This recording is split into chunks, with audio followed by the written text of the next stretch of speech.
The call of God is not a God waits to look and then decides to apply the calling to you, for you, at you at some point in your future once you're ready. It is in the earth probably since before the foundation of time.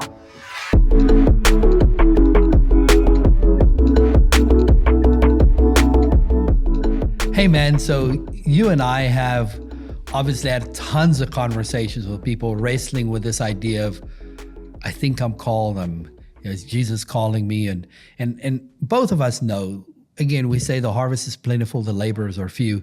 It's not because the Lord is silent in the sense of calling people to the harvest. I mean, it's not like God is saying, I'm good with dealing with this plentiful harvest with an understaffed workload. Yeah. No. On the contrary, he says, pray that people will listen. And so Jesus is calling. I know people say, well, how do you know you're called? And sometimes, as I have found, and we talked about this, calling is something you walk up progressively many times. And in that process, you have these epic moments where God confirms, this is what I want you to do. And sometimes for some people, the calling starts with an epic moment, and then they have to go on a life of obedience, living that out. And so there's a range on how Jesus is calling. But what I want to talk about is the fact that Jesus is calling. What do you think about that? I don't have any doubt about that. And the reason is I've had whatever you might want to call these things, Christophanies, theophanies, encounters with God, because of our assignment. Our calling has to do with calling workers to the field and the heart of the Lord of the harvest and all these things that we're engaged in now. And so, I've had some very, very life-changing, earth-shaking encounters where to me, it seems like he's gone out of his way to make sure I get the picture for what his heart is. And so, when he assigns you to something, when he gives you a calling, it should be all encompassing. And so you feel like it's the only thing that matters. And because we know in part, we prophesy in part, we just have our part. Whatever Jesus wants us to do, it's our part. And we should, whatever you do in word or deed, do it with all your heart as unto the Lord. So you have this nature of like you should go all in. Whatever it is Jesus is saying for you to do in a general way, which is a general life trajectory, which involves many things like our calling in general, or a specific step like Jesus wants me to go flip the light switch on today. Like, you know what I'm saying? Yeah. And so I had this encounter.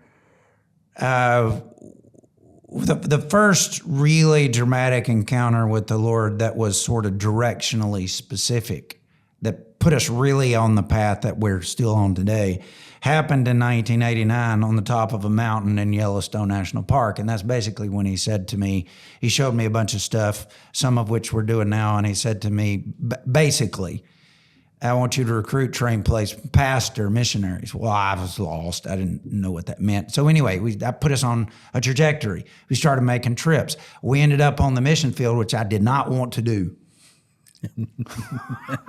I just, full disclosure, I did not want to become a missionary. I thought I could either be so special to God or so talented or seek God in the secret place that he would just sort of supernaturally give me understanding and competency and stuff so that I could circumvent having to become a missionary and I could just sort of, make missionaries without having ever been one. And so do I think... How has that worked out for you? Well, I was an utter failure at getting that request answered. Now, do I believe that that's possible? Anything's possible with God. He could do that. Some people they get intuitive downloads and God just gives them. Some people have intrinsic understanding and they have to live through those things less than others. I got no gripe with that. Yeah. But I wanted it to be so. I did not want to go to anywhere outside the United States, and I wanted to chart I have a strategic thinker up here, and so I created all kinds of ways that I could execute obedience and not have to become a missionary. And I don't know, I probably burned up time and resources trying to implement that. So anyway, it's just what you were talking about, the steps. Yeah. So anyway, I had this encounter in '89, and then we ended up on the mission field in '97. And So 8 years later. 8 years later, in '96 we moved out of the country for the first time. But I didn't know the language. We moved to Paraguay, South America, and the Lord wanted us to go there to help some missionary families and whatever. And it was a stepped process, and He lined the steps out, and so I was doing my best. But we were living in another country, but we had not learned Spanish, and so our assignment didn't involve that. But He was allowing me to sort of eat the elephant slowly. In my mind, it was slowly. So we were there first. Our youngest son was born there. Then we went to language school, and we moved to Mexico full time in '97 to join this mission that did pioneer church planting among the indigenous tribes in Mexico. We worked in rural villages in Mexico full time from '97 to 2012 before we launched our recruiting and training effort. We still do the church planting thing, and we have stuff out there, but that was our capsule of focus, where everything that we did with our time was pioneer church planting, and that was the core years of our kids, growing up and all that. Well, in 1999, I had another serious encounter with the Lord that we'll talk about in another episode. And then that threw me in this time where the context of my disciple making and our advance to open up new villages and everything, it was wrapped in this sort of vibrating, all-consuming connection, I would say, with the heart of the Lord of the harvest. It captivated my life. It was so powerful. It started driving my life. And I had to sort through the difference between following Jesus or being driven by a vision that He gave me. And visions from God and callings can become horrible taskmasters, and we're not designed for that. Yeah. And so only Jesus is Lord. And so it's one thing to be driven forward by something. It's another thing to be drawn forward by the presence of Jesus, because we believe ardently that intimacy insulates. It insulates from all kinds of things. And you can undergo enormous traumatic situations and be insulated by the presence of God, and that doesn't have anything to do with circumstances. Yeah, and I mean, we see that bad. we see that with the persecuted church all the time. All the time. And so anyway, I had this encounter on March the 10th, 1999, and it captivated my life. And I had the same vision over and over for 6 weeks. And to be clear, just so you understand, like, we preached every day.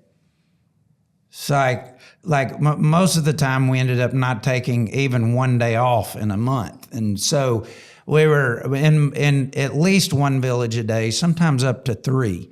And so I was preaching, 30 to 35 times every single month. And the driving hours were long. Our closest service was 3 hours from the house. That meant I had the closest commute every day was 6 hours. It was between 6 hours and 8 hours driving one way. So that meant 16, 17, 18, 19 hours, because you go to the village and it's a 3-hour capsule at least, because you get there and they look how many people are coming. Then they go kill the chicken to feed everybody. And you got to wait at least an hour for them to fix the food, blah, blah, blah. And so it's this long thing, long work hours. And what's the fuel to keep you at that and not get burned out? Yeah. Because nobody can maintain that level or that hardening to stress. And so anyway, we're in the middle of that. And my wife is an extraordinary person, and she's just really our secret sauce there. And she made the best out of everything. We didn't have furniture when we got there, and she would make toys out of cereal boxes, and it's just like sunshine and positivity everywhere, and so it's a great inoculator for me, and how I come across sometime. But anyway, so I had this encounter in 1999, and basically had to do with training. It was an accelerant for training missionaries in. And so I went, and I was brand new on the field, like less than 2 years on the field, and now I'm knocking on my leader's door. I hadn't even learned Spanish really yet, and how to do the village thing. And so I'm beating on my leader, going, "You got to let me do this. I got to do this. I came here. I knew God was going to tee this up, and I have to have some expression, or I literally am going to burn alive. My bones are going to turn into ash." Is that what I feel like? And so he recognized that it was God, and he said, "Okay, I'll give you this expression of the new workers that are coming in. I'll give them to you. So tell me what are your ideas, And so he was gracious. He let me begin to employ those ideas, and we got it teed up, and 3 brand new workers came, and that our particular mission never had done anything like this, and so it was anomalistic. The senior missionaries are going, what's going on? Like, why is Brett getting to do this? And it's like all kinds of dynamics there. And so I'm now the intensity and the fire is not burning me so much, because now I have an outlet where I'm engaged toward going toward it. You know how that works. Yeah. Let me take some action toward it. Give me some sanctioning. Otherwise, I'm going to leave. I got to do it. I'm going to burn you and me and everybody around me. Like, it's going to, you know what that is. And so now here we go. Everything's teed up. I now have 3 workers. They're my responsibility to train in. And so we were doing this series of things in this progression of the plan that God gave me, how to populate the schedule and what to do with them on a daily basis. And this phase that we were in had to do with, we would go on these trips inside our work, because it was big. We covered, multiple states in this pretty vast mountainous area of rural Mexico that had thousands and thousands and thousands of hidden villages in them. And some of the villages still didn't have any roads or electricity or running water. This is like, people are surprised a lot of times when they find out what's a few hours south of the U.S. border. And so we were grappling with that. And so we had enough volume. I think we had about 400 or 500 indigenous churches in about 4 or 5 states in Mexico that were sort of geographically connected, and with about 10 different language groups. And so we were working in all that, and I had been working in that for a couple of years, and now I got these guys. And so we teed up this portion of training where we felt like, well, the best thing for a new person is just to go out there with the people. And not come home every night. And so somebody would drive us out and drop us off, and we would meet some of the indigenous brothers, and then we would just start hiking. We would hike to a village and do church. And, it took hours to get out there. And so usually it was an evening, the first village. So we're going to be out there 5 to 7 days, and we're going to do 3 services every day. And so we hike somewhere, and we do the village thing. We do church, and the brothers are there, and we spend the night in that village. And then we get up the next morning, and we hike. We might do church there. Or we hike a couple hours to another village, and we do church in the morning. Then we hike another 2 or 3 hours, and we do church in the middle of the day. And then we hike 2 or 3 more hours, and we do a church service in the evening. We spend the night with them. We get up and do it again the next day. However long the trip was going to be. That's bang, bang, bang, bang, bang, and you're eating their food. You're sleeping on their floors.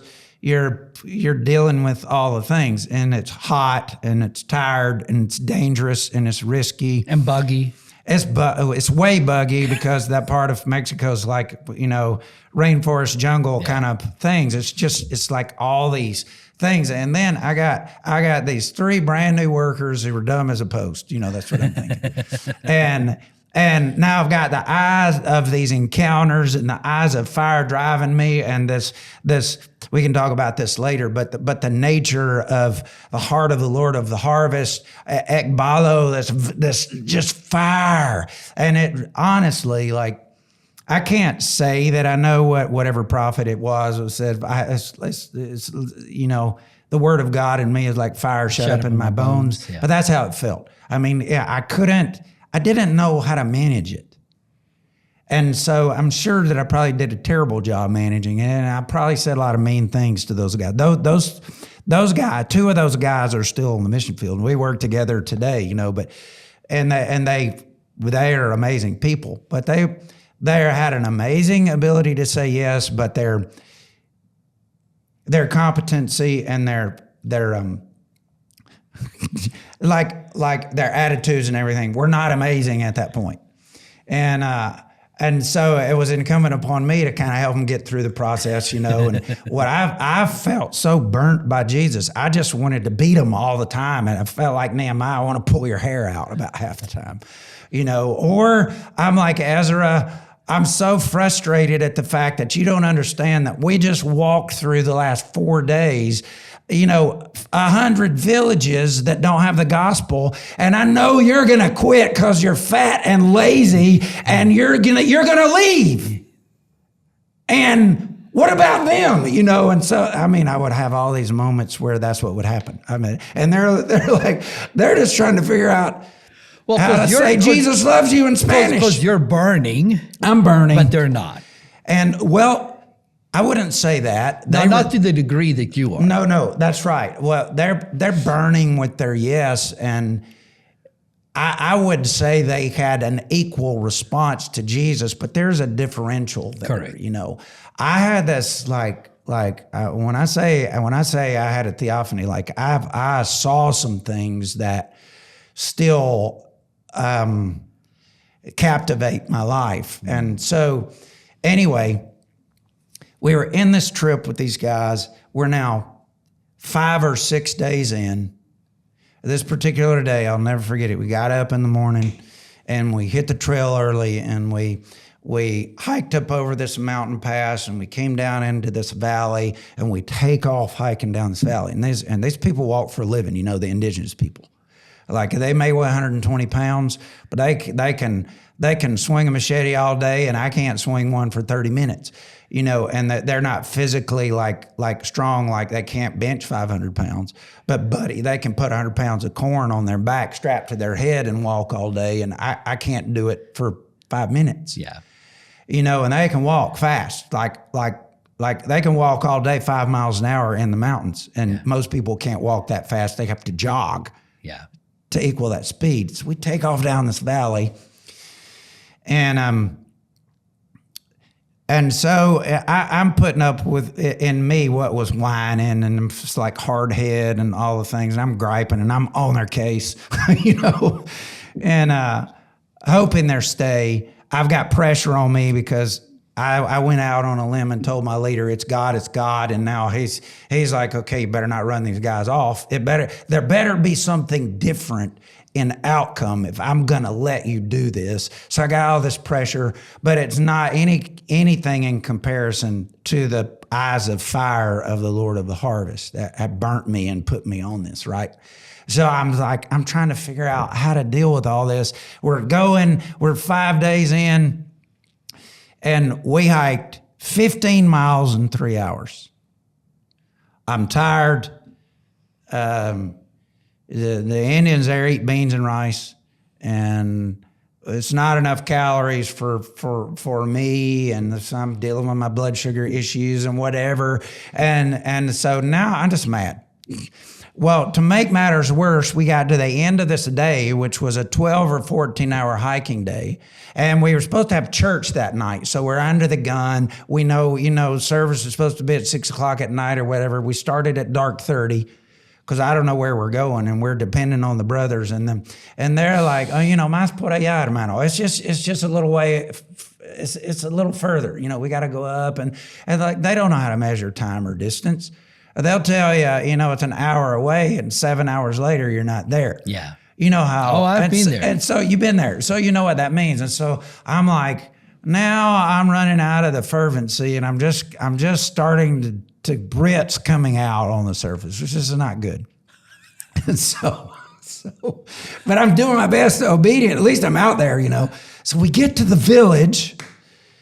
And the missionary that was supposed to tell the guy we were coming to set the service up so there can be people there for, the missionaries who are the great white hope who have the gospel are supposed to come there to be able to preach. And now I've hiked for 5 days to get there and 12 hours the last day. And guess what? The missionary is supposed to tell him, hey, these people are coming this day. He just forgot to go tell him. So now at the end of this long day, I'm just mad. You mean, and we're going to have church anyway. So it's the pastor and his 2 daughters and us, 4 of us. The great white missionary trainer and 4 dweebs are with her. 3 dweebs are with me. Is what I'm thinking. They're not dweebs, but I'm just telling you my bad, sinful attitude. So I'm sitting there. I'm tired. My feet are just on fire because the brother is blazing a trail, and that we're just pushing. I'm worn out. I don't like the food. We've been waiting on daylight every single night because we're sleeping on the floor in these huts, and then the new guys, they're having their equation and their stuff, and it sounds like to me like complaining, and I feel like they're going to quit any day, and then so I'm stuck between I need to empower them to wanting to just make them it so hard on them that they should just go ahead and quit, so I can go home and see my wife and get a nap and get a good night's sleep. It's like all these things boiling around inside me that the Lord's had to deal with me over the years. I think this was the year 2000. So we're in the church service now, little bitty hut. It's this guy, honestly, he looked like, he was like somebody from the Twilight Zone. No joke. I mean, you would think this guy was proof of the missing link. By the way, he looked. I'm not kidding. I'm not being critical or whatever. It's just like I've met those people. It's like nothing is very. I mean, okay, so Kim Walker was not leading worship, and the third heaven is not open. That's what I'm saying, right? Nothing about it seems right. I'm sitting there. I'm mad at everybody. I'm mad at myself. I'm feeling convicted because of my bad attitude, but it's not strong enough to overcome. I'm just mad. So the pastor, he stands up.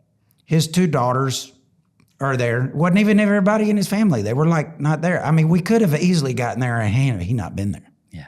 Right? There would have been no way to find him. Out in the middle of nowhere.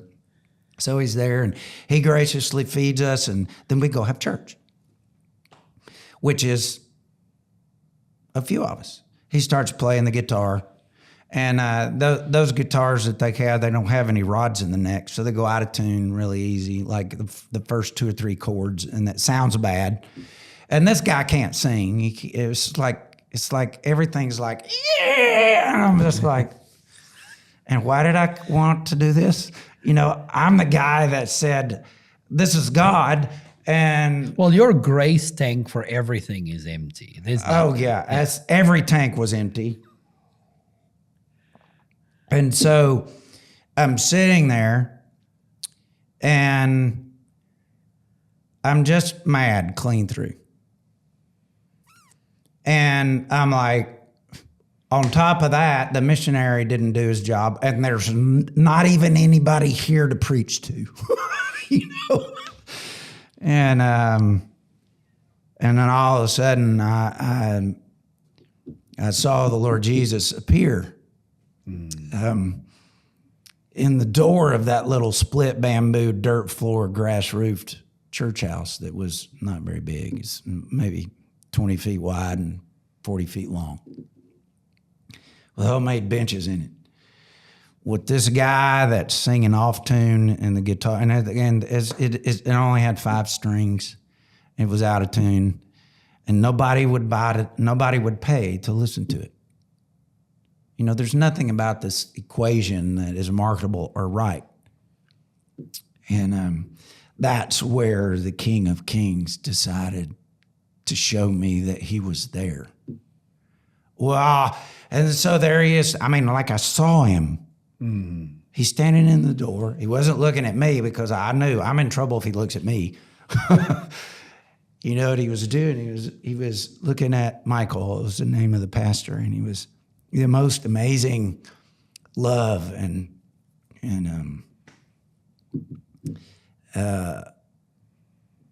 it's like the ultimate expression that I am proud of you, my son. And what occurred to me was, of all the places on planet Earth, this is what it felt like. Jesus is here. Well, you know, the scripture says, where 2 or more are gathered in my name, there I am. And he can be everywhere at once. But it felt like he wasn't anywhere else on earth. And the juxtaposition between my bad attitude and the 3 guys that I know that are going to quit, and this is all wrong, and I'm insecure because I can barely speak Spanish, all the things. It's like nothing about that felt like it should warrant the fact that Jesus visibly appeared in that place to me. And I just became completely undone, and I fell over on my back on the ground, and my back was to the door that he was standing in. I can't move. I'm now overwhelmed and crying because all this rushed at me at once. And he didn't get on to me for my bad attitude. He did later, but in that moment, it was like unconcerned. And then all of a sudden, it was like I got jerked away in my spirit, and all of those villages that we walked through a bunch that day. We were going up in the mountains, and you could see different villages and different valleys. And I knew the area because we worked there, and then I would stop and tell these guys, you see that village? There's no gospel there. You know why there's no gospel there? It's not because they're not ready to hear. It's because we don't have enough help. There's not someone, because they were moved and they're like, well, let's go there, let's go. And I'm like, no, but we have to go over here. There's a physical limit to how much you can do. Yeah. Right? And so I kept doing it. Every time I saw it that day, I would stop and say, you know, there's no gospel there. Somebody might die today because there's no one to go tell them. Well, that's gripping, like when you're in the middle of it and you're like looking at the village, and you can go over there and you feel the compulsion, and now the energy and the fire of the Lord of the harvest, you feel him start to drive you to go over there because you want to do something. I know you'll probably get this. It's irreconcilable to be looking at a problem and not be able to respond. To be in the environment, and you know you have the tools and the capacity, but you can't go because there's just a physical limit. I'm already preaching every single day and not taking a day off. You know what I'm saying? Yeah. Like, we come through all these villages and we're preaching 3 times a day, and we physically can't fit anything else in anymore because there's no roads and we have to walk there. There's just not enough of us. And the 3 new guys can't do it because they hadn't even really learned Spanish yet. They don't know the protocols. They don't know the culture. They hadn't even learned to eat the food yet, right? And so there's a process, and it doesn't happen fast. Yeah. But you want it to happen fast. And so anyway, I'm feeling all this. And now all of a sudden, I saw and felt all those villages. Not that we just walked through that day, that whole section of mountains. I don't know how many villages there were. There were dozens of them. And then I'm laying on my back, facing Michael, still playing the guitar off tune. And Jesus is looking at him and emitting so much love and satisfaction watching that man worship him, right? At the same time, I can somehow see him still. He wasn't looking at me, but all of a sudden I could also see and hear somehow, all of a sudden I could hear that guy's voice calling from every single village that we encountered names. It was just a constant rolling, like conveyor belt of names. And there were names in English, they were not names in Spanish. And it was like, whatever, John and Jacob and Bruce and Britt. And it was like, it was just, there were no repeats, and it was a constant stream of names, and they were coming from every single unreached village that we passed through. And then it got more intense. Now I'm like, I know it's the voice of Jesus calling out names, and it grew by volume and volume and volume and volume and volume, and it became deafening in my spirit. And then it felt like I was utterly overwhelmed, and I felt like I'm now hearing the voice of Jesus from every single household on planet Earth, and he's calling workers to that individual. Like I can't even describe what that's like. And I don't know how I had the capacity to track it, but I could somehow keep up with it. And in the middle of all that, Michael's still playing. Jesus is still gazing at him, and that's all he was doing in that location, that day, in that space of time. Suspended time in all the earth, made it stand still, and the King of Kings came there. But at the same time now, I'm starting to clue in. And then he starts speaking to me while all this stuff is going on, and I can track it as if it's the only thing that's happening. And he said to me, I am in every village, town, city, region, country, continent, on this earth, right now, in this moment, calling workers to come here. And when he said here, it's like I broke up in a trillion particles and rushed to the origin of the calling at the same time. And I can't explain the incongruence of, I just felt like I flew apart in that moment and broke into a million pieces. A trillion pieces, less than quantized. And then he said, and I see, like I just don't even know if I can. I'm going to try to finish the story. And so he said to me, and see, I'd been having all these encounters, and he was weaving together kind of multiple encounters that sort of reinforce a central point, right? And so he said, but most people are not listening. And the issue was, I'm calling right now. And then what rushed at me is all the excuses that I've heard. Well, that's not my calling, or Jesus doesn't want me to do that, or sure, I'll go do that if the Lord were to call me. And I'm that's running in the background, And the Lord is telling me, basically addressing you. Some of you have said that, and some of you believe that lie. And what he told me was, you're just not listening. I'm calling right now.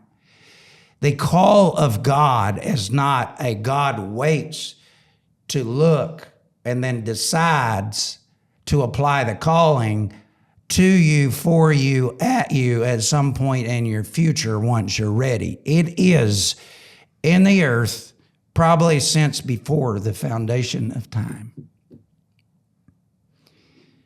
And so he said to me, most people are not listening.